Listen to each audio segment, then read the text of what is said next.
Come January every year, lots of people make New Year's resolutions about all kind of things ranging from health, diet, exercise, family situations, finance, you name it. The fact is that most of those people don't really keep the New Year's resolutions, and that's kind of legendary.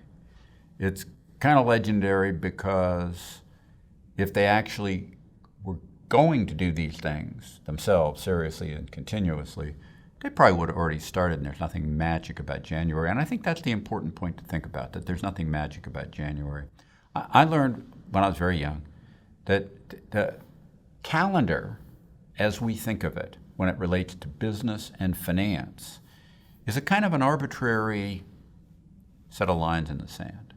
Once upon a time, our predecessors needed to think in terms of calendars because they lived in a largely agricultural world.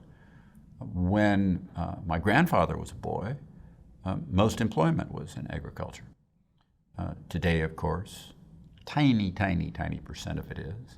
And when we think of the business that business is in, or the financing of it, the actual periods that really matter are usually much longer than a year and don't have anything to do with the calendar.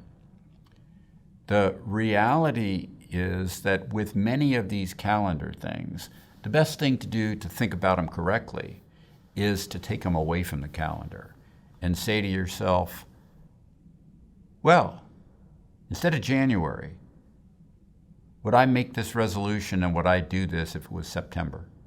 What about October? What about right now?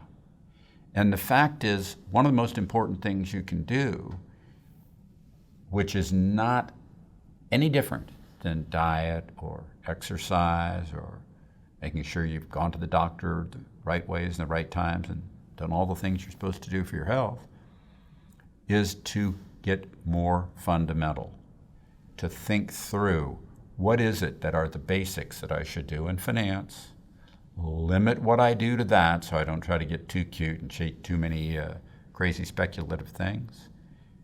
Stay on track. Check up on what you own, but not too often, and not to get too upset if it bounces around, because the inherent nature of capital markets is things do bounce around. And staying on track is something that isn't just a January resolution. It's a rest of your life activity. Thank you for listening to me today. Subscribe to the Fisher Investment YouTube channel if you like what you've seen. Click the bell to be notified as soon as we publish new videos.